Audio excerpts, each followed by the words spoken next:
देखिए, उम्मीदवार अकेले नहीं हो सकते। चुनावी जंग में अगर कोई व्यक्ति अकेला नामांकन करता है तो वो उम्मीदवार नहीं होता है, उसका मनोनयन होता है। और नितिन जमीन जी का मनोनयन हुआ है। भारतीय जनता पार्टी में लोकतंत्र पूरी तरह से ध्वस्त है। दो व्यक्ति है, दो व्यक्ति संगठन है, दो व्यक्ति जिसको चाहेगा उसको राष्ट्रीय अध्यक्ष बनाएगा, जिसको चाहेगा प्रदेश अध्यक्ष बनाएगा। और भारतीय जनता पार्टी में योग्यता और कार्य क्षमता की कहीं कोई जगह नहीं है। भारतीय जनता पार्टी में योग्यता सिर्फ ये होनी चाहिए कि आप किस बड़े नेता के पुत्र हैं। नितिन नवीन जी जीता जागता उदाहरण है वंशवाद के। वंशवाद पर छाती पीटने वाली भाजपा आज वंशवाद के नेतृत्व में आ गई। हमारी शुभकामनाएं। कोच्चि में राहुल गांधी ने कहा है कि बीजेपी और आरएसएस पर हमला बोलते हुए कहा है कि आप देखेंगे तो बीजेपी और आरएसएस कांग्रेस के बीच अंतर गहराई से देखेंगे तो आप पाएंगे कि वे सत्ता के केंद्रीकरण के लिए खड़े हैं और हम सत्ता के विकेंद्रीकरण के लिए खड़े हैं। वे भारत के लोगों से आज्ञा पालन चाहते हैं, वे भारत के लोगों की आवाज ही नहीं सुनना चाहते। देखिए, 2014 के बाद से लगातार अगर आप सत्ता से प्रश्न करते हैं तो आप देशद्रोही, राष्ट्रद्रोही कहलाते हैं। दूषित जल पीने से परिवार के लोग मर जाए, आप सत्ता से प्रश्न नहीं कर सकते। जाली कप सिरप पीने से बच्चे की मृत्यु हो जाए, लेकिन अब सत्ता से प्रश्न नहीं कर सकते। आप जनता हवाई जहाज से गिर के मर जाए, लेकिन सत्ता से प्रश्न नहीं कर सकते। कोरोना काल में ऑक्सीजन के बिना मर जाए अवाम, लेकिन अवाम सत्ता से प्रश्न नहीं कर सकता। अगर सत्ता से प्रश्न करेगा तो शंकराचार्य जी के जैसा अपमानित सत्ता आपको करेगी। देश के किसानों के रास्ते पे जैसे कीले ठोकी गई थी, पानी की बौछार की गई थी, वैसे ही आपके दरवाजे पे ईडी और सीबीआई का दस्तक होगा। ये जो अहंकार है, ये अहंकार है। और ये 2014 के बाद ये अहंकार और चरम सीमा पे है कि लोकतंत्र पूरी तरह धाराशाही है। सत्ता से प्रश्न पूछना राष्ट्रद्रोह कहलाने जैसा होता है।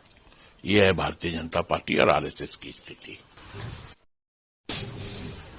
सर, आईएमएफ ने वित्त वर्ष 2025-26 के लिए भारत की जीडीपी वृद्धि का अनुमान संशोधित कर 7.3% कर दिया है।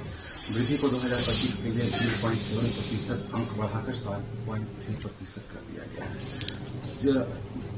कैसे देखें? देखिए, इकोनॉमी पूरी तरह धराशायी है।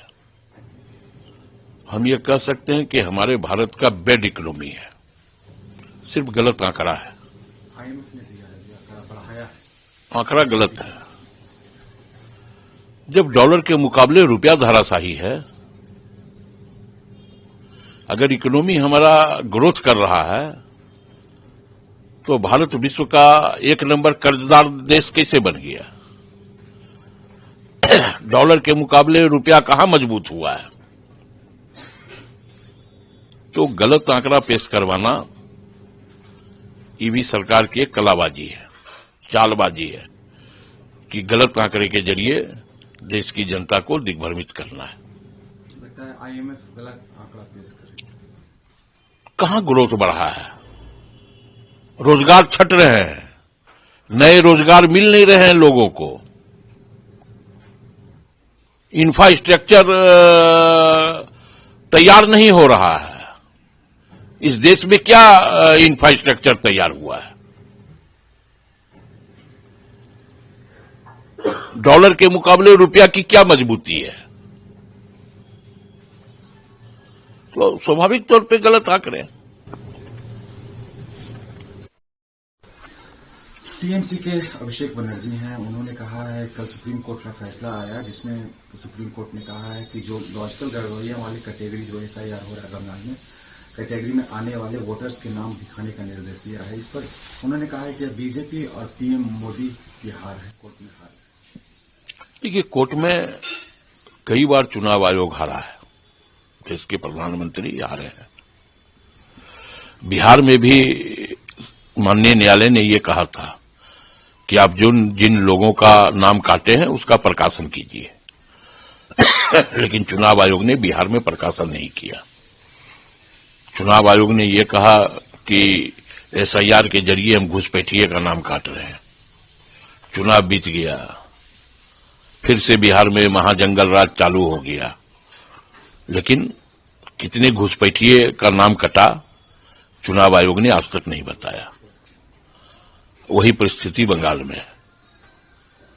एसआईआर के माध्यम से जो गड़बड़ियां चुनाव आयोग पैदा करना चाहती थी, माननीय न्यायालय को हम बधाई देते हैं, धन्यवाद देते हैं कि उस गड़बड़ियों को रोकने की दिशा में माननीय न्यायालय ने एक सकारात्मक फैसला सुनाया। अब चुनाव आयोग संजीदा अगर है तो चुनाव आयोग प्रकाशन करे कि किन लोगों का नाम आपने काटा है, क्यों काटा है, कैसे काटा है।